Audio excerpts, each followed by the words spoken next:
तुम बढ़ता रहे आगे यूं ही खुदा से यही मेरी लड़ाई है कि तुम बढ़ता रहे आगे यूं ही खुदा से यही मेरी लड़ाई है। सफलता भरी मंजिल मिलेगी तुझे भी मेरे दोस्त अगर अच्छी तेरी पढ़ाई है। नमस्कार साथियों, राम राम सा खम्मा घनी। स्वागत है आप सभी का लहर क्लासेज पर। संघर्ष अभी जारी है, सपने होंगे सच। किसी दोस्त ने कहा था कि ना वक्त है इतना कि सिलेबस पूरा हो जाए, कि ना वक्त है इतना कि सिलेबस पूरा हो जाए, ना इलाज है कि एग्जाम में नंबर बढ़िया आ जाए। न जाने कौन सा दर्द है इस पढ़ाई में कि ना तो रोया जाए और ना ही अपनों के सामने सोया जाए। तो मित्रों बता दूं कि इस पढ़ाई में ऐसा कोई दर्द नहीं है, बल्कि आनंद की अनुभूति होती है।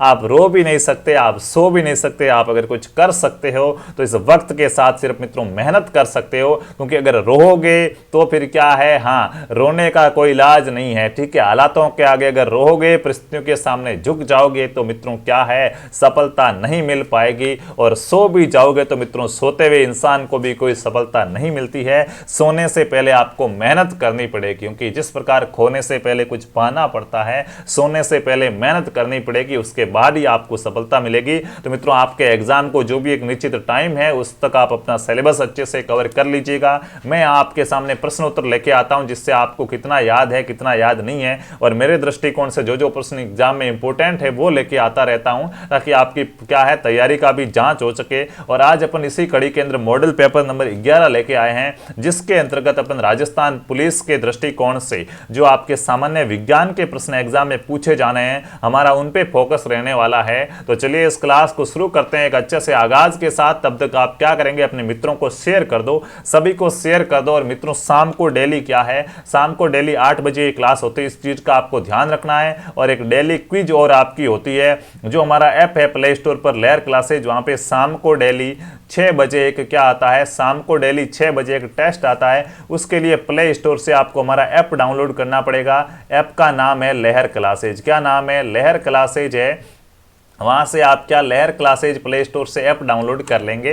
वहाँ पे आप राजस्थान जीके के कुछ फ्री नोट्स है वो पढ़ सकते हैं, टेस्ट वगैरह दे सकते हैं, बहुत ही अच्छे प्रकार से अपनी तैयारी कर सकते हैं। फिलहाल यहाँ पे प्रश्न संख्या 1 की ओर चलते हैं। इस क्लास के अंदर अपने 40 प्रश्न रहने वाले मित्रों, और आज का जो हमारा टारगेट रहेगा, साइंस की ये पहली क्लास है, तो मेरा यहाँ पे जितना टारगेट रहेगा कि इस क्लास में आपके 32 प्लस प्रश्न क्या होने चाहिए, सही होने चाहिए। ठीक है, अगर कम हो रहे हैं इससे सही तो क्या आप अच्छे से तैयारी करो, जो प्रश्न गलत हो रहे हैं उनको फिर से रिवाइज करो। तो पहला प्रश्न है, निम्न में से समय का मात्रक नहीं है। मित्रों समय का मात्रक, किसी भी चीज को मापने के लिए एक निश्चित इकाई या फिर एक निश्चित आंकड़ा तैयार किया गया, एक ऐसे अपन कह सकते हैं यूनिट है जिसको अपन मात्रक बोलते हैं। वैसे इसको इंग्लिश में यूनिट ही कहेंगे, ठीक है, लेकिन एक मापन का पैमाना है। तो वो देखिए समय को किस में मापा जाता है। अब आपको कि सर मिनट में मापते हैं, सेकंड में मापते हैं, घंटे में मापते हैं, वर्ष में मापते हैं, माह में मापते हैं, सप्ताह में, पखवाड़ा में, बिल्कुल सही बात है आपकी। अपने यहाँ पे क्या है, जैसा जिस प्रकार से अपने यहाँ का इस तरह कि भाई अपन को 1 दिन का टाइम भी चाहिए, 2 दिन 4 दिन, तो वो अपन अलग अलग हिसाब से मापते हैं। विज्ञान की भाषा के अंदर आपको यहाँ पे 3 ऑप्शन दिए गए, चौथा तो इनमें से कोई नहीं है। तो तीनों ऑप्शन में से जो समय का मात्रक नहीं है उसका आपको क्या करना, चयन करना है। तो मेरे मित्र बताएंगे कि निम्न में से कौन सा समय का मात्रक नहीं है। अधिवर्ष, जी हाँ, अधिवर्ष बिल्कुल समय का मात्रक है। चंद्रमा भी समय का मात्रक है, लेकिन प्रकाश वर्ष, वर्ष पीछे देख के आप इसको समय का मात्रक तो बता दो मित्रों, लेकिन ध्यान रखना प्रकाश वर्ष समय का नहीं है, दूरी का मात्रक है। प्रकाश वर्ष किसका मात्रक है? प्रकाश वर्ष दूरी का मात्रक है। ध्यान रखना प्रकाश वर्ष है वो समय का मात्रक नहीं है। तो जिस भी भाई बहन ने यहाँ पे सी बताया है वो मेरे सारे लाडले राइट हो जाएंगे। चलते हैं अगले सवाल की और एक जोश भरे जुनून भरे दम के साथ अपन को आंसर देने हैं कि ऐसा ही सिस्टम में तापमान की इकाई है। तापमान का मतलब अपन मानते हैं कि हाँ गर्म ज्यादा है, गर्म अब कितना है, तो इसके लिए मित्रों क्या है, एक पैमाना तैयार किया गया था। तापमान मापने की क्या है, हाँ अगर आपको पूछे कि तापमान मापने का जो यंत्र होता है उस यंत्र को भी क्या कहा जाता है, तो तापमान थर्मामीटर से मापा जाता है। किससे मापते हैं? थर्मामीटर से मापा जाता है तापमान। ठीक है, अब तापमान की एसआई सिस्टम मतलब अंतरराष्ट्रीय पैमाना है। एसआई सिस्टम का मतलब मतलब क्या हो जाएगा, अंतरराष्ट्रीय पैमाना हो जाएगा। नहीं तो सर आपको ये तो पता है कि सर तापमान को तो केल्विन के अंदर भी नापा जाता है, डिग्री सेंटीग्रेड, डिग्री सेल्सियस इसमें भी नापते हैं, और डिग्री फ़ारेनहाइट में भी नापा जाता है, तो सारी है। लेकिन यहाँ पे अंतरराष्ट्रीय पैमाना पूछा है, ऑल ओवर वर्ल्ड के अंदर आपको पता हो तो तापमान को मापने का एक निश्चित पैमाना है वो केल्विन है। तो यहाँ पे ए आंसर वाले सभी भाई बहन क्या हो जाएंगे, राइट हो जाएंगे। चलते हैं दोस्तों अगले प्रश्न की ओर। उम्मीद है मुझे आपके प्रश्न सही हो रहे होंगे, अगर नहीं हो रहे हैं फिर भी आप क्या है इनका टेस्ट दीजिएगा, जो गलत हो रहे हैं उनको लिखते रहिए, स्क्रीनशॉट लेते रहिएगा, इनको अच्छे से आप याद कर लीजिएगा। किस माध्यम में ध्वनि सबसे तेज चलती है? मित्रों देखिएगा, ध्वनि का मतलब मैं जो बोल रहा हूं ये मेरी आवाज आप तक आ रही है, ये अब किस माध्यम के अंदर? देखिए पदार्थ होता है, सामान्य तौर पर देखिएगा पदार्थ की 3 अवस्थाएं निर्धारित की गई है। कोई भी एक पदार्थ है तो इस पदार्थ की मित्रों 3 अवस्थाएं निर्धारित की गई है। कितनी अवस्थाएं? 3 अवस्थाएं निर्धारित की गई, जिसमें से एक तो ठोस होता है जिसके कण बहुत पास पास में होते हैं, हाथ में लेके भी आप इनको अच्छे से देख सकते हैं। कठोर होता है, मान लो ऐसा ही। एक होता है आपका द्रव, जैसे पानी वगैरह हो गया, जिसका क्या कोई निश्चित आकार नहीं होता है, जिस पात्र में डालोगे उसी का आकार ले लेता है। जैसे पानी होता है, कोई पानी को अपन गिलास में डालते हैं तो जैसा गिलास है उस गिलास में पूरा का पूरा पानी फिट हो जाएगा, तो गिलास का आकार पानी ले लेगा। लेकिन आप मान लो कि कुछ जैसे कठोर धातु है, जैसे आप घर पे खाते हो कठोर वाला गुड़ ही ले लो आप, ठीक है, तो उसका एक निश्चित आकार बना हुआ आएगा। गिलास में डालोगे तो बड़ा होगा, तो गिलास के अंदर आएगा ही नहीं, आकार लेने की तो बाद में बात रही। और तीसरी यहाँ पे होती है अवस्था गैस, जो आपको दिखती नहीं है, गैसें वगैरह होती है, वायु वगैरह, ठीक है। अब देखिएगा और भी अवस्थाएं, कुल मिला के पदार्थ की 5 अवस्थाएं होती है, लेकिन मुख्य रूप से पदार्थ की 3 अवस्थाएं निर्धारित की गई है। कितनी अवस्थाएं?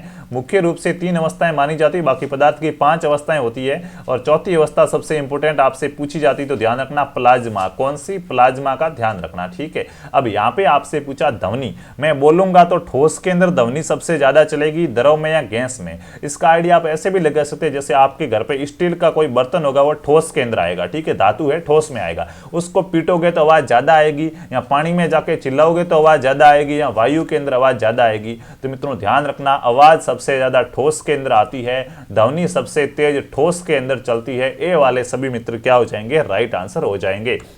अगर गलत हुआ है तो घर पे जाके बर्तन पीटना, बस तोड़ना मत, नहीं तो मम्मी आपको पीटेगी। इस चीज का थोड़ा आपको ध्यान रखना है। अगला सवाल है, प्रकाश विकिरण की प्रकृति होती है। प्रकाश की जो विकिरण होती है, प्रकाश का मतलब सूर्य से जो हमें प्रकाश प्राप्त होता है, प्रकाश का मतलब यहाँ पे सूर्य के प्रकाश का है, सूर्य से जो हमें प्रकाश प्राप्त होता है उसकी मित्रों क्या है, प्रकृति कैसी होती है?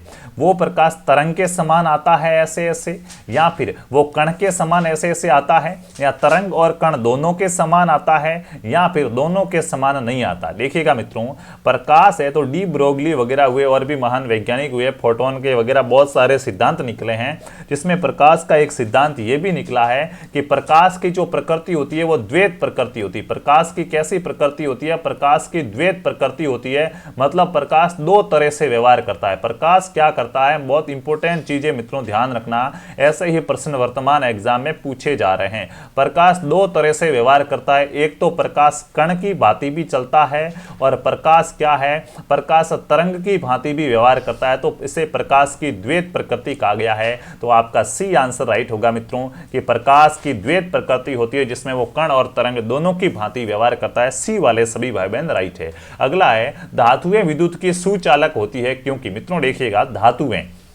धातु आप किसे कहेंगे? देखिए हमारा जो भी मेंडलीफ वगैरह आवर्त सारणी वगैरह दे गए हैं, तो उन्होंने मुख्य रूप से जितने भी जो भी तत्व है उन तत्वों को 3 भागों में बांटा है। जो भी तत्व थे उनको 3 भागों में बांटा, जिसमें एक तो उन्होंने कहा है कि धातु है। क्या है? एक तो धातु है, ठीक है, जो कठोर होगी, जिनको आप छू वगैरह सकते हैं। अधातु, जो धातु नहीं है, जिसमें गैसें वगैरह वो सारी आ जाती है, ठीक है। और एक होती है उपधातु, जिसमें कुछ गुण तो धातुओं के भी होते हैं और कुछ गुण उपधातुओं के भी होते हैं, तो वो उपधातु आ जाती। 3 प्रकार से इसको वर्गीकृत किया। अब धातुएं हैं, इनमें से वो क्या होती है? विद्युत की सुचालक होती। ये सुचालक, देखिए 2 वर्ड आपको सुनने को मिलेंगे। सुचालक का मतलब है वो क्या है, यहां से क्या विद्युत का प्रवाह होता है। विद्युत का प्रवाह जिस चीज में से होता है, भाई जिस चीज में से करंट आता, आपने जैसे लोहे की छड़ ले लो, ठीक है, लोहे की छड़ ले ली, लोहे की छड़ को बिजली के तार में डालोगे, लोहे में करंट आएगा, मतलब विद्युत का प्रवाह हुआ, तो वो कैसी है? सुचालक है। लेकिन आपने मान लिया ये विद्युत का, जहां पे विद्युत प्रवाह होती है वो तो क्या होता है? है वो तो होता है सुचालक, ठीक है।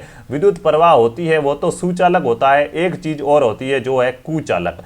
कुचालक का मतलब जिसमें से विद्युत का प्रवाह नहीं होता, विद्युत नहीं प्रवाहित होती है, विद्युत का प्रवाह नहीं होता है। थोड़े से मैं आपके साइड वाले पॉइंट पे क्लियर करता चल रहा हूं मित्रों, तब तक आप आंसर देंगे। जहां विद्युत का प्रवाह, जहां विद्युत का प्रवाह क्या है, विद्युत का प्रवाह नहीं होता है, वो कुचालक होगी। जैसे आपने लकड़ी ले लिया, लकड़ी का कोई एक गट्टा ले लिया, लकड़ी है अपनी सूखी लकड़ी, गीली में तो और भी हो जाएगी क्योंकि इसमें पानी आ जाएगा तो इलेक्ट्रॉन आ जाएंगे। तो सूखी लकड़ी, इसमें विद्युत का प्रवाह होगा क्या? नहीं होगा। तो ये क्या है?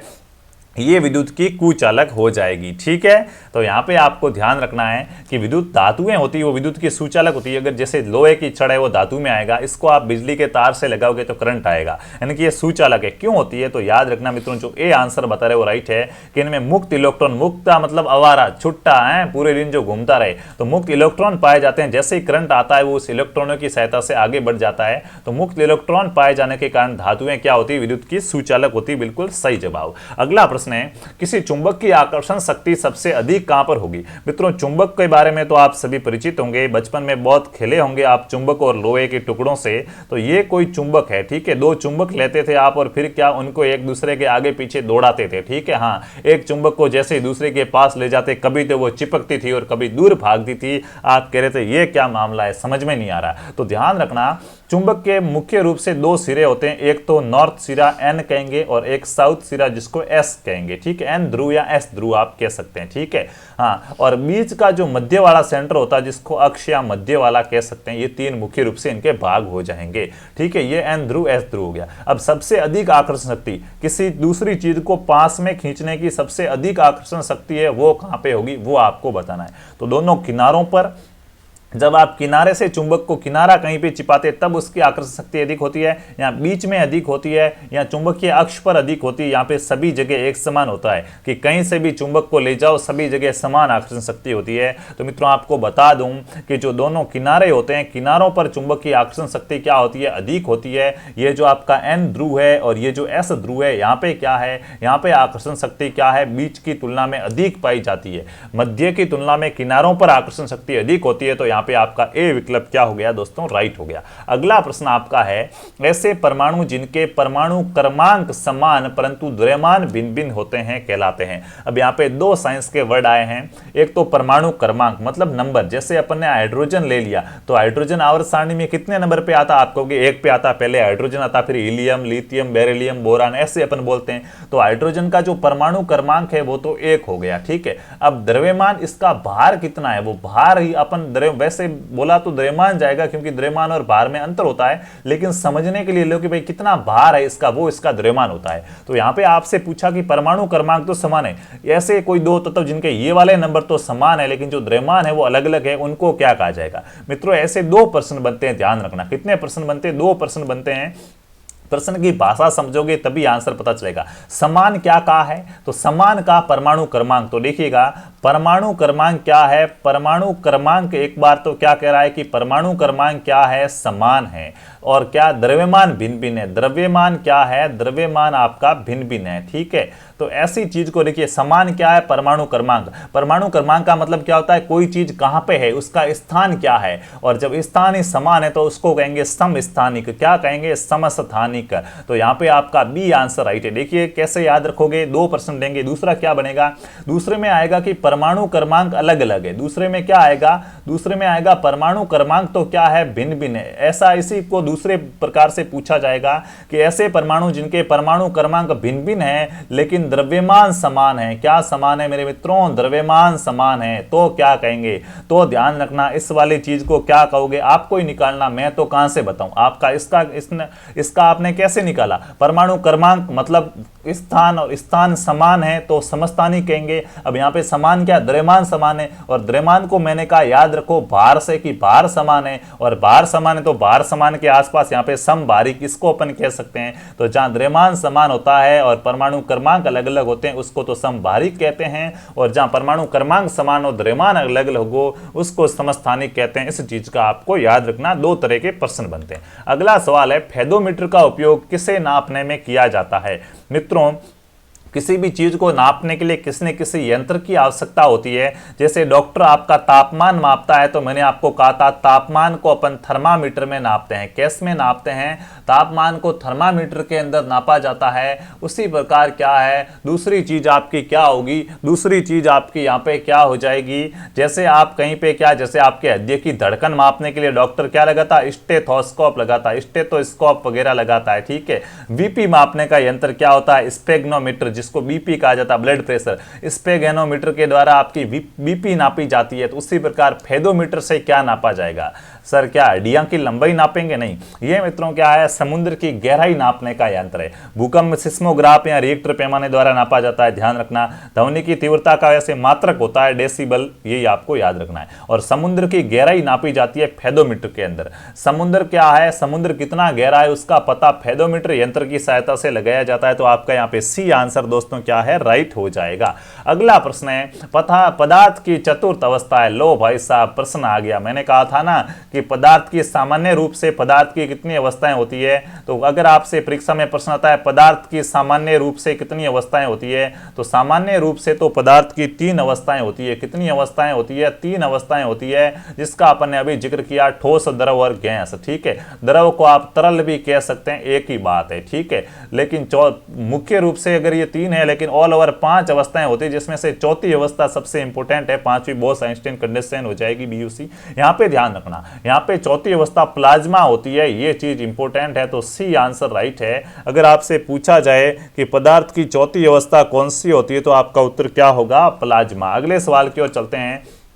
परमाणु खाली जगह विद्युततः होते हैं। मित्रों, परमाणु विद्युत के कैसे होते हैं? विद्युतीय रूप से परमाणु धनात्मक होते हैं, इनके ऊपर पॉजिटिव आवेश पाया जाता है, या ऋणात्मक आवेश पाया जाता है, या कुछ नहीं होता, उदासीन होते हैं, न्यूट्रल होते हैं, या फिर द्विधनात्मक होते हैं, बताएंगे। परमाणु विद्युत के क्या होते हैं? तो ध्यान रखना, परमाणु, अब परमाणु है, पता नहीं परमाणु क्या है, इलेक्ट्रॉन, प्रोटॉन, न्यूट्रॉन कुछ भी हो सकते हैं, इसके अंदर और भी बहुत सारी चीजें पाई जाती है, तो पहले से तो नहीं कह सकते। तो ध्यान रखना, परमाणु विद्युत रूप से उदासीन होता है। क्या होता है? परमाणु विद्युत रूप से उदासीन होता है। तो यहां पे आपका सी आंसर दोस्तों राइट है। जिस भी भाई बहन ने सी बताया सही है। अगला सवाल आपका है, हाइड्रोजन बम किस सिद्धांत पर कार्य करता है? तो थोड़े से फास्ट चलेंगे क्योंकि अपने पास समय सीमित है और बहुत अच्छे प्रकार से इन प्रश्नों को करना है। तो आप फटाफट से आंसर देंगे। अब तो आपको 10 सेकंड का टाइम मिलेगा, आपको विकल्प टाइप करना है। हाइड्रोजन बम है वो किस सिद्धांत पर कार्य करता है? नियंत्रित विखंडन अभिक्रिया, अनियंत्रित विखंडन अभिक्रिया, नियंत्रित संलयन अभिक्रिया और अनियंत्रित संलयन अभिक्रिया। अब सबसे पहले तो आपको पता होना चाहिए कि बम है वो विखंडन पे काम करेगा या संलयन पे काम करेगा, पहले तो ये पता होगा, उसके बाद नियंत्रित और अनियंत्रित की बात आएगी, ध्यान रखना। तो बम है भाई, ठीक है, तो बम में हमेशा क्या होता है, संलयन होगा। क्या हो जाएगा? संलयन हो जाएगा। तो यहाँ पे संलयन किस प्रकार का होगा? अनियंत्रित रूप से होगा। जब भी बम फटेगा अनियंत्रित रूप से इनके अंदर जो परमाणु होते हैं उनका संलयन होता है, जिससे बम फटेगा। तो यहाँ ध्यान रखना है आपको, अनियंत्रित संलयन अभिक्रिया के तहत हाइड्रोजन बम क्या है, काम करता है। तो डी वाले सभी भाई बहन यहाँ पे क्या हो जाएंगे, राइट आंसर हो जाएंगे। अगले सवाल की ओर चलते हैं। जब एक ही तत्व के 2 परमाणु परस्पर संयोग करते हैं, एक ही तत्व है, जैसे हाइड्रोजन है तो ये हाइड्रोजन का एक परमाणु और ये प्लस ये हाइड्रोजन का दूसरा परमाणु, एक ही तत्व के जब 2 परमाणु आपस में संयोग करते हैं तो उनके बीच में यहाँ पे जो ऐसे बंध बनेगा ना, ये वाला जो बंध बनेगा, ये बंध कैसा होगा वो आपको बताना। इस बंध की प्रकृति कैसी होगी वो बताना है आपको।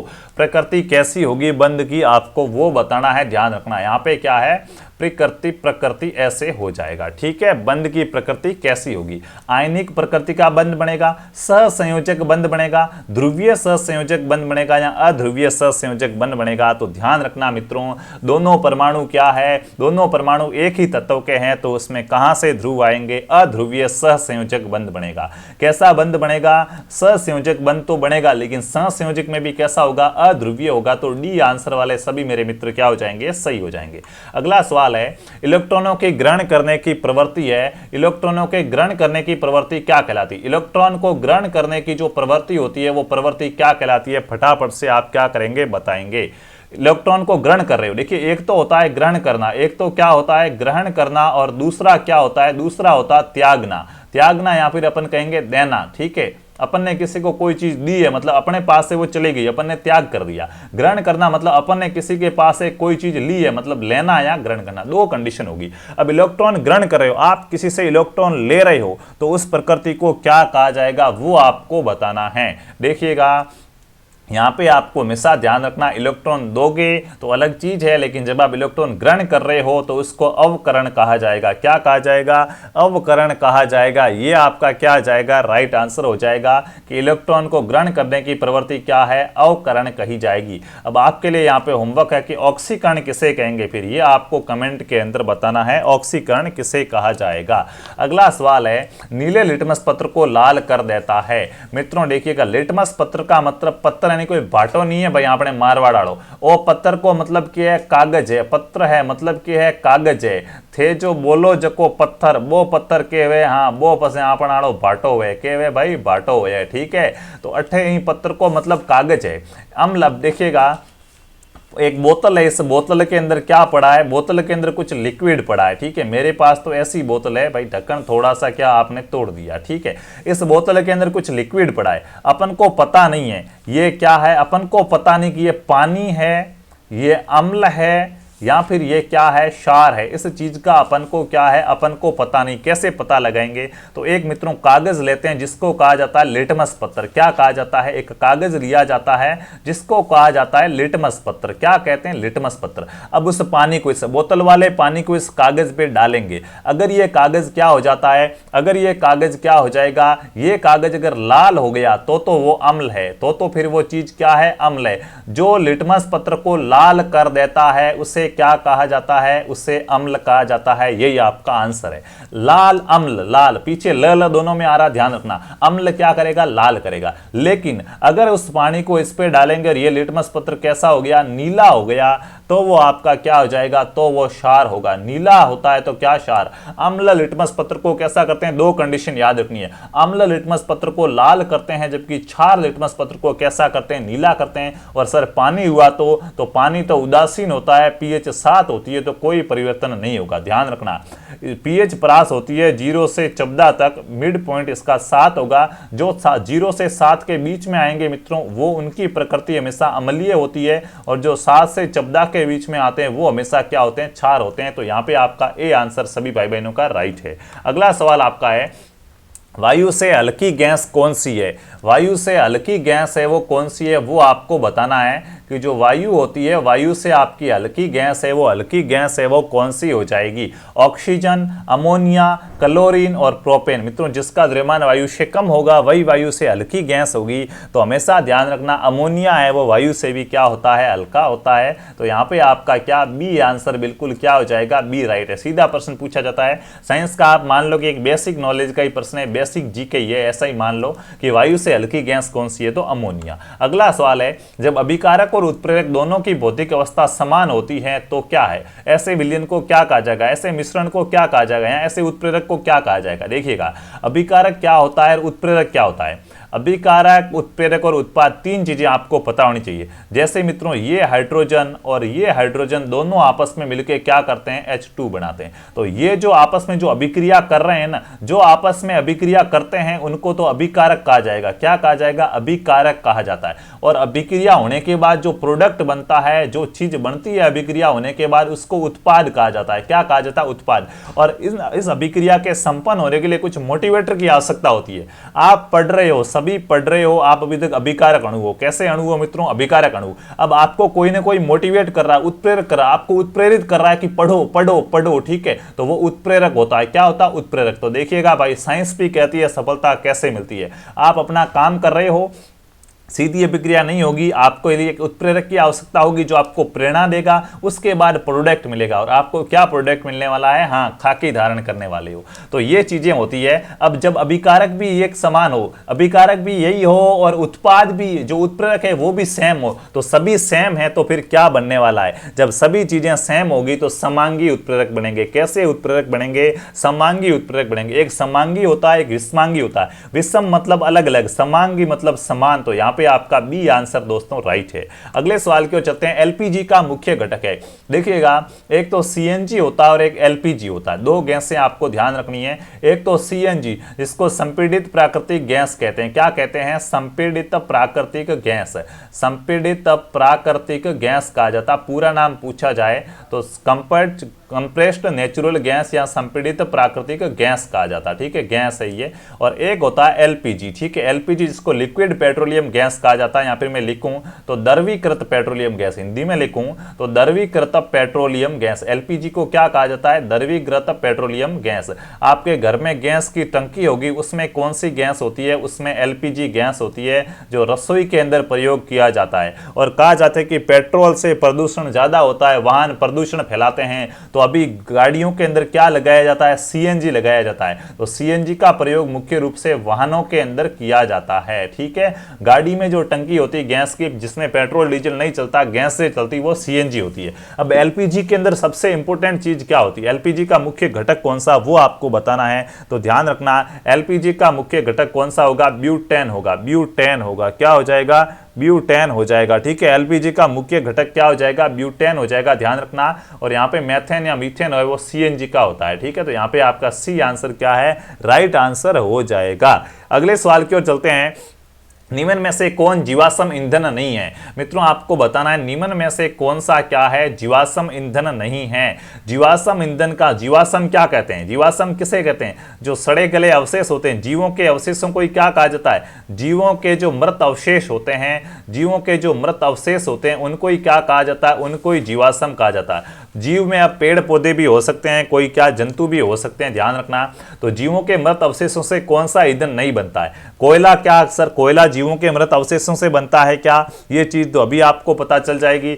नाइट्रोजन, नाइट्रोजन देखिए, नाइट्रोजन तो एक गैस है ना सर। ठीक है, नाइट्रोजन तो एक क्या है? गैस है। ठीक है, पेट्रोलियम, बिल्कुल कोयला, पेट्रोलियम, ये क्या है? ये जीवों के अवशेषों से बनता है। और जल गैस भी जीवों के अवशेष से ही प्राप्त होगी, लेकिन नाइट्रोजन तो ऑलरेडी एक गैस है, ये जीवों के अवशेष से नहीं, बल्कि राइजोबियम वगैरह जीवाणु होते हैं जो इनका क्या स्त्रीकरण वगैरह करते हैं, लेकिन उनके अवशेषों से नहीं बनेगी। सी आंसर यहाँ पे दोस्तों राइट है। अगला सवाल है, सबसे भारी धातु है मित्रों, प्रकृति में पाई जाने वाली सबसे भारी धातु कौन सी हो जाएगी, वो आपको बताना है।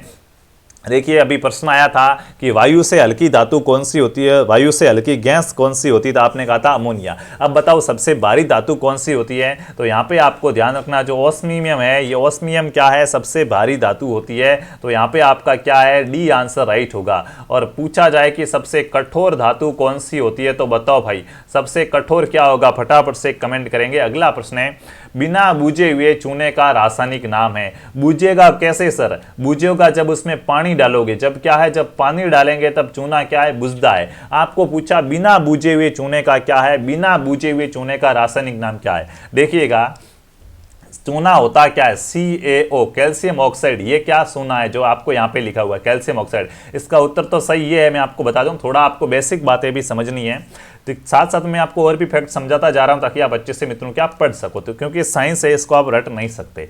CaO ये क्या है? ये बिना बूझा हुआ चूना, इसमें अभी तक अपने पानी नहीं डाला। अब यहाँ तो आपको पूछ लिया कि बिना बूझे हुए चूने का रासायनिक नाम क्या है, परीक्षा में प्रश्न आ गया बूझे हुए चूने का रासायनिक नाम क्या है, फिर कैसे करोगे? तो बिना बूझा हुआ, जब तक पानी नहीं डालोगे तब तक भाई जलता रहेगा बूझा हुआ, लेकिन होता उल्टा, पानी डालते तब आग वाग लगती, लेकिन आपको याद ऐसे रखना है, बिना बूझा हुआ मतलब पानी नहीं डाला। अब जैसे ही इसके अंदर पानी डालोगे तो ये चूना क्या हो जाएगा? बुझ जाएगा। तो फिर बन जाएगा CaOH और ये यहाँ पे वोल्ट हो जाएगा, ये फिर बुझा हुआ चूना हो जाएगा। ये कैसा चूना हो जाएगा? ये बुझा हुआ चूना हो जाएगा। तो परीक्षा में प्रश्न आए बिना बुझा हुआ चूना क्या है, तो CaO कैल्शियम ऑक्साइड है। और अगर बिना बुझा हुआ चूना पूछे तो CaO हो जाएगा, अगर बुझा हुआ चूना पूछे तो कैल्शियम हाइड्रोक्साइड होता, CaOH2 होगा, ध्यान रखना। अगला सवाल है, वनस्पति घी के निर्माण में कौन सी गैस का निर्माण होता? वनस्पति घी के वे गुर्जी पेड़ पौधों घी बने के, अरे आपा जिन्हें खोटियो घी कहाँ के, कहाँ खोटियो घी कहाँ या नहीं कहाँ कि वो तो क्या है? खोटियो घी है। ठीक है, हाँ विवाह में लावे खोटियो घी, बहुत गलत चीज है भाई, ध्यान रखियो।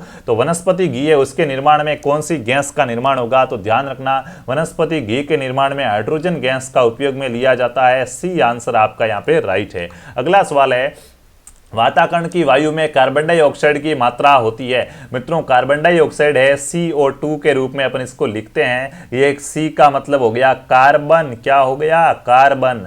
ओ का मतलब होता है ऑक्सीजन, ओ का मतलब क्या होता है, ऑक्सीजन होता है, लेकिन पीछे 2 लगा है तो ऑक्सीजन के 2 अणु हैं और 2 को डाई कहा जाता है, एक को मोनो कहेंगे, 2 को क्या कहेंगे, डाई कहेंगे, तो कार्बन डाइऑक्साइड हो जाएगा। ठीक है, इसकी मात्रा होती है वायुमंडल में, इसकी कितनी मात्रा वातावरण में, तो यहाँ पे ध्यान रखना 0.003% अभी तक इसकी मात्रा है, लेकिन नए आंकड़े बहुत ही जल्द आएंगे जिसमें ध्यान रखना कार्बन डाइऑक्साइड की मात्रा 0.004% हो चुकी है। ध्यान रखना ये नए आंकड़ों के अंदर देखा जाओगे तो 0.004% कार्बन डाइऑक्साइड की मात्रा हो चुकी है। यहाँ पे आपको ऑप्शन नहीं है, 0.003 आपका राइट आंसर हो जाएगा। ठीक है, लेकिन ओनली फॉर 0.03 है, ध्यान रखना। यहाँ पे ये मैंने 0 ज्यादा कर दिया भाई, अपन ने बहुत वातावरण को प्रदूषित किया है। ठीक है ना, 0.04 हो जाएगी और 0.03 तो अभी है, बी वाले साइड है। ठीक है, हाँ आप भी ऐसी गड़बड़ मत करना, एक 0 का ध्यान रखना है। ठीक है ना दोस्तों, एक 0 का क्या करना, ध्यान रखना है।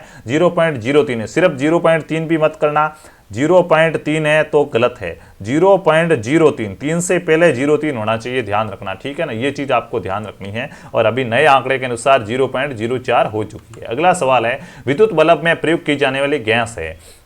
मित्रों, आप घर पे जो लाइट के लिए बल्ब लाते हो, जिसको आप जलाते हो, ठीक है सर, आपने तो पौधा बना दिया। बिल्कुल, जो भी बल्ब वगैरह होता है उसके अंदर जो गैस भरी जाती है ना, जिससे ये चमकता है, उजाला थोड़ा ज्यादा होता है, वो कौन सी गैस भरी जाती है, विद्युत बल्ब के अंदर कौन सी गैस भरी जाती है? तो यहाँ पे देखिए, नाइट्रोजन है, हाइड्रोजन है, ऑक्सीजन है, और इनमें से कोई नहीं। क्या आंसर बताते हो, फटाफट से बताओ। अब जो इजी प्रश्न आ गए, जो थ्योरी वाले प्रश्न थे, कॉन्सेप्ट वाले प्रश्न थे, वो तो चले गए, इजी आए हैं। लेकिन इजी से भी डरना नहीं है, भागना नहीं है, क्या एग्जाम में ये भी छप सकते हैं। तो मित्रों ध्यान रखना, यहाँ पे नाइट्रोजन गैस वाले सभी भाई बहन राइट है। विद्युत बल्बों के अंदर नाइट्रोजन भरी जाती है। आपको सर हमने तो आर्गन, नियॉन वगैरह वो भी पढ़ा, हीलियम वगैरह वो भी आएगी। यहाँ पे आपको क्या है, ध्यान रखना, नाइट्रोजन गैस का भी उपयोग होता है। अगला है, भूपर्टी में सबसे कम मात्रा में पाया जाने वाला तत्व है। भूपर्टी का मतलब क्या होगा, जो हमारी जमीन है, इसकी जो ऊपरी सतह वगैरह होती है, उसके अंदर क्या है, जो भूमि है, भूमि की जो ऊपरी सतह होती है, उसमें सबसे कम मात्रा में पाया जाने वाला तत्व कौन सा हो जाएगा? ध्यान रखना,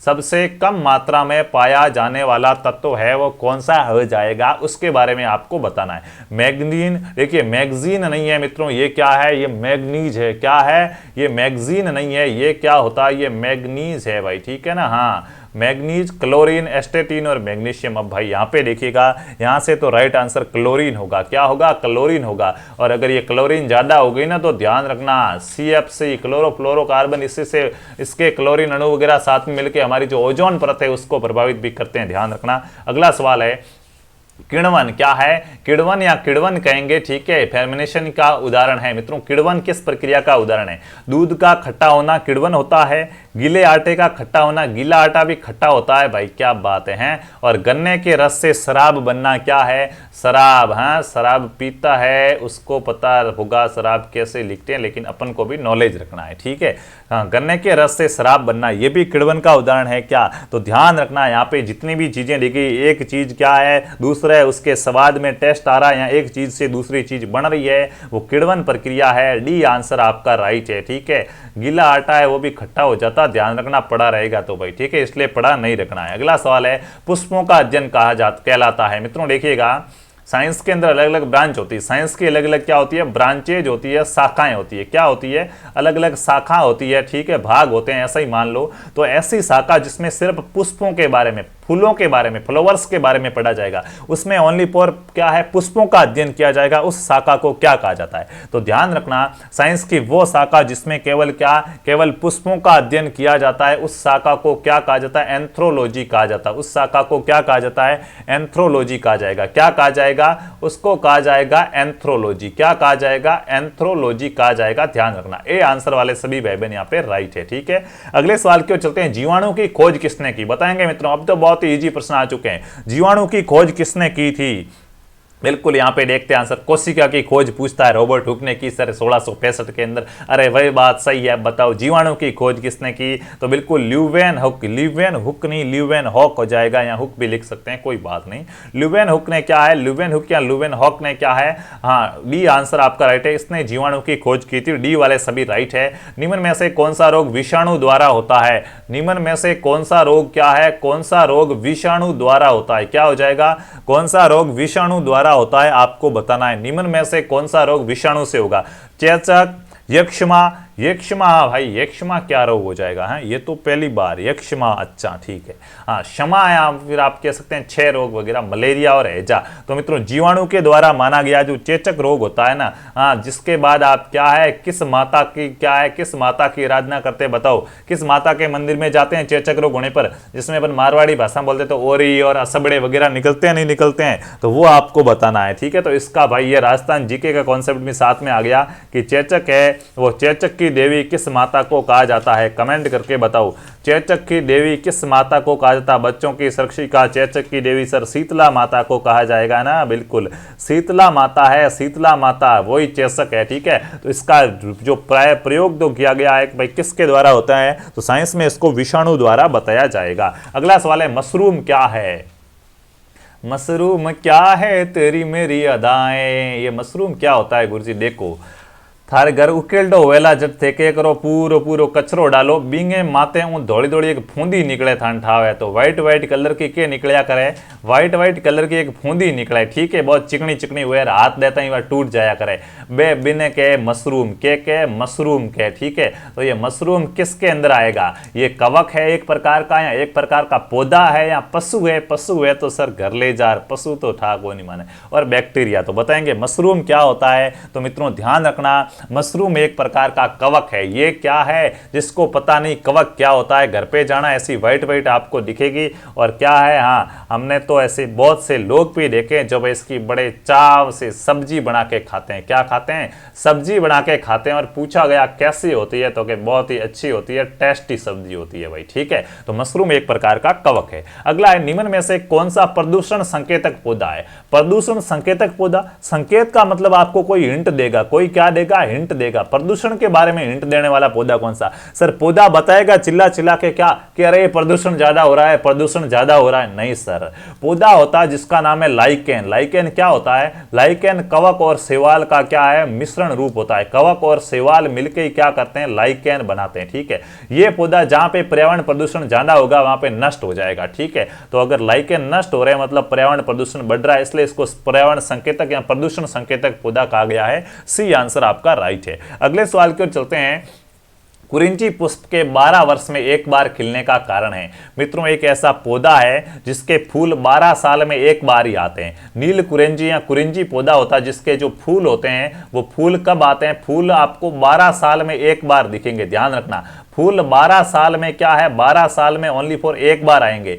जैसे मान लिया देखिएगा 2000 के अंदर एग्जाम्पल है, ठीक है, ये परफेक्ट नहीं है, 2000 के अंदर मान लिया कि इसके फूल खिल गए हैं, ये एग्जाम्पल है भाई, यहाँ पे ध्यान दे, ठीक है। 2000 में फूल खिल गए, तब वापस इसके दोबारा फूल कब आएंगे, 2012 में आएंगे, ध्यान रखना, फिर वापस 2024 में आएंगे, ऐसे फिर 12 का पढ़ा चलाते रहो भाई, ठीक है। तो 12 साल में केवल एक बार पुष्प आते हैं, ऐसा क्यों होता है तो वो आपको अब बताना है, ठीक है। तो वो मित्रों क्या है, इसका जो फ्लोरिजन स्त्राव होता है उसके कारण इसके पुष्प क्या है, हमेशा नहीं आ पाते हैं, ओनली फॉर क्या 12 साल में आपको एक बार दिखेंगे। सी वाले सभी भाई बहन यहाँ पे क्या हो जाएंगे, राइट हो जाएंगे। अगला प्रश्न है वर्गीकरण की सबसे छोटी इकाई है। आजकल तो ये हमारे समाज के अंदर भी वर्गीकरण हो गया है, नेता लोग क्या है अपनी कुर्सी को बचाने के लिए राजनीति के चक्र में क्या है लोगों को बांटने लगे, उनका भी वर्गीकरण करने लगे। यहाँ तक तो ठीक था कि जो देश वगैरह बनाए, राज्य वगैरह बने, उनको भाषाई आधार पर वर्गीकृत किया गया, भौगोलिक क्षेत्रों के आधार पर वर्गीकृत किया जाता, अपने राज्यों को भी उत्तरी दक्षिणी पूर्वी पश्चिमी भले ही कहा दिया जाता है, भले ही जिलों को कह दिया जाता है, लेकिन एक बड़े पैमाने पर वर्गीकरण जाति में भी कर दिया जाता है कि ये तो उस जाति का है, ये तो उस जाति का है। इसी प्रकार मित्रों पौधों और जो क्या आपके जीव जंतु होते हैं उनकी भी अलग अलग जातियां बनाई गई है। जिन्स का मतलब यहाँ पे वंश होगा, ठीक है, वंश के बाद सीधी जाति आती है, वंश आता है, वंश के बाद जाति आती है। अपन को सबसे छोटी पूछा तो जाति, तो पौधों को भी बांटा गया अलग अलग भागों में ताकि उनकी पहचान आसानी से हो। तो वर्गीकरण की जो सबसे छोटी इकाई वो जाति है, कौन सी है, जाति है, जिसको स्पीसीज भी कहा जाएगा, ध्यान रखना। अगला सवाल है प्रकाश संश्लेषण के लिए किसकी जरूरत होती है। प्रकाश संश्लेषण बहुत अच्छा वर्ड है सर, क्या होता है, जो हरे पौधे या फिर पौधे होते हैं वो पौधे क्या करते हैं, पौधे दिन के टाइम में कौन सी गैस लेते हैं, बताना मुझे। पौधे दिन के समय क्या है, जब सूर्य की उपस्थिति होती है तो सूर्य के प्रकाश में क्या करते हैं, सूर्य के प्रकाश में अपना भोजन बनाते हैं। सर मैंने तो पौधों के कोई गैस वैस की टंकी वंकी नहीं देखी, इनके टंकियां वंकियां सारे अंदर ही लगे होते हैं भाई, ठीक है। तो पौधे दिन में क्या है, सूर्य के प्रकाश में भोजन बनाते हैं, वो भोजन बनाने की जो इनकी प्रक्रिया है उसको प्रकाश संश्लेषण कहा गया। ये किसकी सहायता से बनेगा? इनके पास पानी होना जरूरी है, पर्णहरित होना जरूरी है, धूम होना जरूरी है, उपयुक्त सभी। तो मित्रों ध्यान रखना, यहाँ पे क्या है, पौधों के लिए क्या है, यहाँ पे क्या हो जाएगा, ये धूम इनका जो भोजन वगैरह हो जाएगा वो बनेगा, सभी चीजें। देखिए जल के माध्यम से भी ये भोजन बनाएगा, पर्णहरित तो चाहिए ना, पर्णहरित है जिसके सहायता से, मेन पॉइंट यही है, पर्णहरित नहीं है तो वो पौधा क्या है, प्रकाश संश्लेषण नहीं कर पाएगा, ठीक है ना, ध्यान रखना। तो यहाँ पे ऑप्शन तो आपके सारे सही हो जाएंगे, लेकिन मैंने आपको पूछा था पौधे दिन के अंदर कौन सी गैस लेते हैं, तो दिन में इनको सूर्य का प्रकाश मिलता है, जिसके कारण पौधे दिन में तो CO2 लेते हैं। पौधे दिन में कौन सी गैस लेते हैं, CO2 लेते हैं और O2 छोड़ते हैं। क्या करते हैं, O2 छोड़ते हैं। ऑक्सीजन देते हैं पौधे दिन में, लेकिन रात में एक बड़ा अच्छा कांड होता है, रात में पौधे भी क्या करते हैं, पौधे भी ऑक्सीजन लेते हैं। रात में पौधे भी क्या करते हैं, ऑक्सीजन लेते हैं और CO2 छोड़ते हैं। इसीलिए हमारे जो क्या है, बड़े बुजुर्ग होते हैं वो कहते हैं कि रात को पौधे के नीचे नहीं सोना चाहिए, क्योंकि रात को अपन देखिए दिन में पौधे के नीचे बैठते बहुत आराम मिलता है। क्यों? क्योंकि पौधा अपन को O2 देता है, ऑक्सीजन देता है और वो अपन ले लेते हैं। लेकिन रात में पौधा कार्बन डाइऑक्साइड छोड़ता है, अपन भी कार्बन डाइऑक्साइड छोड़ते हैं, तो वहाँ के वातावरण में कार्बन डाइऑक्साइड की मात्रा ज़्यादा हो जाती है, जिससे अपन के श्वसन में तकलीफ होती है और फिर लगता है कि कोई क्या, हाँ मुझे श्वास नहीं हो रहा है। मारवाड़ी में कहते हैं ना कि मेरे छाती माथे कोई बेग गयो है, भूत बैठ गयो आ ना सा के श्वास को नहीं आवे मने। जैसे एक अपने यहाँ पे आपको पता हो तो वट वृक्ष होता है, ठीक है, ये थोड़ी सी क्या है, यहाँ ज्ञानी बाबा का एडवांस नॉलेज है। वट वृक्ष होता है या नहीं होता है, वट वृक्ष जिसको मारवाड़ी में वड़ला कहा जाता है भाई, ठीक है। वट वृक्ष के पत्ते होते हैं बहुत बड़े बड़े, आपको पता हो तो। अब ये बड़े बड़े पत्ते होते हैं और ये पत्ते क्या है, हाँ ये पत्ते हैं भाई, मान लिया। अब रात के अंदर इसको कौन सी गैस चाहिए, रात में इसको ऑक्सीजन चाहिए। आप रात में वट वृक्ष के नीचे सोए हुए हो मान लिया, ठीक है, और हमारे यहाँ पे 80% धारणा है कि वट वृक्ष में हमेशा क्या रहता है, भूत रहता है। तो वो भूत कौन सा रहता है अभी आपको बताता हूं। अब रात में मित्रों इसके पत्ते बहुत बड़े बड़े होते हैं और रात में जब ऑक्सीजन की कमी हो जाती है, ठीक है, जब पेड़ पौधे में पत्ते बहुत बड़े बड़े हैं, पौधा इतना है, पत्ते बहुत बड़े बड़े, तो ऑक्सीजन पत्तियों को खींच खींच के लेनी पड़ती है। ऑक्सीजन की जब कमी हो जाती है तो पत्तियां आपस में सिकुड़ने लगती है और सिकुड़ने लगती, फैलती सिकुड़ती फैलती, अपन को भाई श्वसन की तकलीफ होती है, कैसे हृदय धड़कता है। इनकी पत्तियों में भी वही खिंचाव उत्पन्न होता है, जिससे पत्तियां आपस में क्या करती है, टकराती है, और जब पत्तियां आपस में टकराएगी तो ध्वनि उत्पन्न होती है। फिर कहते हैं देख लो भूत है भाई, क्या वृक्ष, वट वृक्ष के ऊपर तो कौन है, भूत है। तो वो कोई भूत नहीं होता है, इसको क्या है, जब हाँ ऑक्सीजन की मात्रा कम हो जाती तो पत्तियां आपस में टकराती है, खिंचाव उत्पन्न होता है रात को वट वृक्ष के अंदर, वो ऑक्सीजन की कमी के कारण होता है, ध्यान रखना, ठीक है। और इसलिए आपको मित्रों सलाह दी जाती है कि रात को क्या है, पेड़ पौधों के नीचे नहीं सोते। अब मुझे बताओ ऐसा कौन सा पौधा होता है जो दिन में भी ऑक्सीजन छोड़ता है और रात में भी ऑक्सीजन छोड़ता है। क्योंकि मित्रों कोरोना के समय ऑक्सीजन की मात्रा में बहुत क्या है, हाँ मांग आई थी, ऑक्सीजन सभी लोगों को चाहिए थी लेकिन थी नहीं, तो एक पौधे की चर्चा हुई थी बहुत सारी, उस पौधे का आपको नाम बताना है। फिलहाल हम तो थोड़ा फसलों की ओर चलते हैं। टिक्का रोग किस फल से संबंधित है, यहाँ पे फल नहीं होगा मेरे भाई, क्या हो जाएगा, फसल। टिक्का रोग होता कौन सी फसल के अंदर टिक्का रोग होता है वो आपको बताना। टिक्का रोग कौन सी फसल से संबंधित है, सरसों के अंदर होता है, धान में होता है, बाजरा में होता है या मूंगफली में होता है। तो मित्रों ध्यान रखना, मूंगफली में एक रोग होता है, यह टिक्का रोग किसका है, मूंगफली का रोग है। डी आंसर आपका राइट है। अगला है, एक विशेष कार्य करने वाला समान कोशिकाओं के समूह को क्या कहा जाता है। एक कोई विशेष कार्य करता है, स्पेशल वर्क करता है, समान कोशिकाओं का समूह क्या कहलाता है। तो हमेशा ध्यान रखना, समान कोशिकाओं के समूह को क्या कहा जाता है, ऊतक कहा जाएगा। क्या कहा जाएगा, टिश्यू या ऊतक कहा जाएगा। तो यहां पे आपका बी आंसर राइट है, ठीक है। समान कोशिकाओं के समूह को ऊतक कहा जाएगा। ऊतक मिलकर आपका अंग बनते हैं, कंकाल वगैरह बनके फिर पूरा शरीर बनेगा। अगला प्रश्न है, मेंडल ने किस पौधे पर संकरण किया था। मेंडल ने किस पौधे पर क्या है, मेंडल ने किस पौधे पर संकरण किया था, फटाफट से बता देंगे। मेंडल ने किस पौधे पर संकरण किया था। चिकन पी, ये चिकन पी क्या है भाई, पिजन पी, गार्डन पी, बिल्कुल। पी का मतलब क्या होता है, पी का मतलब गाड़ी होता है, क्या पी का मतलब मटर होता है, क्या होता है, मटर। गार्डन मटर मतलब उद्यान मटर, ठीक है। तो बिल्कुल सही बात है मित्रों। मेंडल जो ग्रेगर मेंडल जॉन हुए हैं, इनका पूरा नाम था ये अनुवांशिकी के जनक है। अनुवांशिकी के जनक आपसे अगर परीक्षा में प्रश्न पूछा जाए फादर ऑफ द जेनेटिक्स, तो अनुवांशिकी के जनक कौन है? अनुवांशिकी के जनक है ग्रेगर जॉन मेंडल। इन्होंने मटर के पौधे पर प्रयोग किया था, लेकिन मटर का पौधा कैसा था? तो उद्यान मटर था, गार्डन में उगने वाली मटर पर प्रयोग किया था। सेल, कोशिका नाम किस जीव वैज्ञानिक के द्वारा सर्वप्रथम दिया गया? मित्रों सेल, हमारे शरीर में क्या पाई जाती है? कोशिका पाई जाती है। क्या पाई जाती है? कोशिका। तो कोशिका को ये जो सेल नाम दिया गया, ये सेल नाम है वो किस वैज्ञानिक ने दिया था? फ्लेमिंग ने, रॉबर्ट हुक ने, ब्राउन ने या लुवेन हुक ने? तो ध्यान रखना रॉबर्ट हुक, जिन्होंने क्या एक मृत कोशिका की खोज की थी 1665 के अंदर। मधुमक्खी के छत्ते के अंदर जो आपको छोटे छोटे छिद्र दिखाई देते हैं, ऐसे ही छोटे छोटे छिद्रों युक्त एक इनको दिखाई दी संरचना, जिनको इन्होंने कोशिका नाम दिया था। और वही आपके क्या यहाँ पे राइट आंसर है, बी वाले सभी राइट है। अगला है वायुमंडल, वायु एवं जल की क्रिया द्वारा भूमि का हटाव कहलाता है। मित्रों आपकी जमीन है, हाँ, इसके लिए तो लड़ाई बहुत होती है भाई। ये मान लिया आपके खेत की मेड़, या हाँ जो मेड़बंदी कह दो, ये आपके खेत की मेड़ है। यहाँ पे खेत है राजू का, किसका है? राजू का है। और यहाँ पे खेत किसका है? बाजू का है ना, बाजू का तो है, लेकिन नाम क्या दे? इसका नाम काड़ू दे देते हैं भाई। क्या देते हैं? काड़ू। अब ये खेत काड़ू का, ये राजू का है। जब क्या होगा, जब यहाँ तो वर्षा ज्यादा हो गई तो इसके खेत का पानी इसमें जाएगा, तो पानी तेज गति से चलेगा, इस मेड़ को तोड़ता जाएगा, ये भूमि को इसकी ओर लेता जाएगा। यहाँ पर हवा ज्यादा है तो इसके खेत की रेत है वो कट कट कर उड़ उड़ कर इसके खेत में जाएगी। तो दोनों क्या करेंगे? लड़ाई करेंगे। इन दोनों का तो अपरदन होगा ही होगा, लेकिन आपको पूछा है कि भूमि का भी क्या हो रहा है? अपरदन हो रहा है। तो ध्यान रखना जल द्वारा, यहाँ क्या है? वायु द्वारा भूमि का हटाव, भूमि कटती है उसको अपरदन कहा जाएगा। आपका ए आंसर राइट है। इसलिए मेड़बंदी पर हमेशा पौधे वोधे लगाए जाते हैं। रेड डाटा बुक में किसका वितरण किया दिया गया है? किसका विवरण दिया गया? बताना। रेड डाटा बुक होती है, रेड डाटा बुक के अंदर क्या है? किसका विवरण दिया गया? रेड मतलब लाल डाटा, आंकड़े कैसे लाल है, और लाल किसका चिन्ह होता है? लाल हमेशा होता है खतरे का चिन्ह, IUCN द्वारा जारी की जाती है। खतरा मतलब अब ये क्या हो जाएंगे? विलुप्त हो जाएंगे। ऐसे जंतुओं को लिखा जाता है जो क्या हो जाएंगे? विलुप्त हो जाएंगे, जिनपे क्या है? संकट है, जिनपे क्या है? संकट है, वो आपको बताना। ये क्या सनन कापन है? कोई सनना कापन नहीं है, संकटापन है। क्या है मित्रों? संकटापन, ठीक है ना, संकटापन, जिसके ऊपर क्या संकट है, जो भी क्या हो जाएंगे?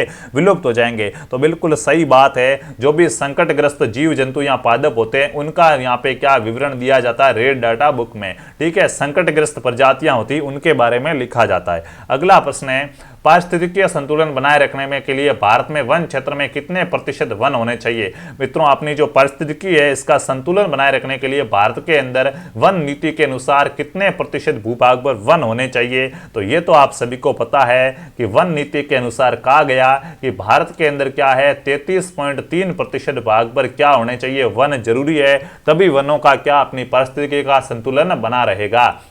तो ये मित्रों आपके आज के 40 प्रश्न थे। मुझे उम्मीद है आप सभी ने बहुत अच्छे प्रकार से इस टेस्ट को दिया होगा। अब भाई आपका जो टारगेट था अपन का 32+ वो पार हुआ नहीं हुआ। स्टार्ट में थोड़े कॉन्सेप्ट वाले प्रश्न थे जिसको मैंने बहुत ही अच्छे प्रकार से आपको समझाया, बाद में सीधे फैक्ट वाले प्रश्न थे तो अपन ने याद कर लिए। और बता दूं शाम को 6 बजे डेली टेस्ट आता है, तो ऐप तो आप जरूर जाके डाउनलोड कर लो। और BSTC और PTT वाले शेरों तैयार हो जाओ। अब क्या है, आगाज करने वाले हैं BSTC 2022 और PTT 2022।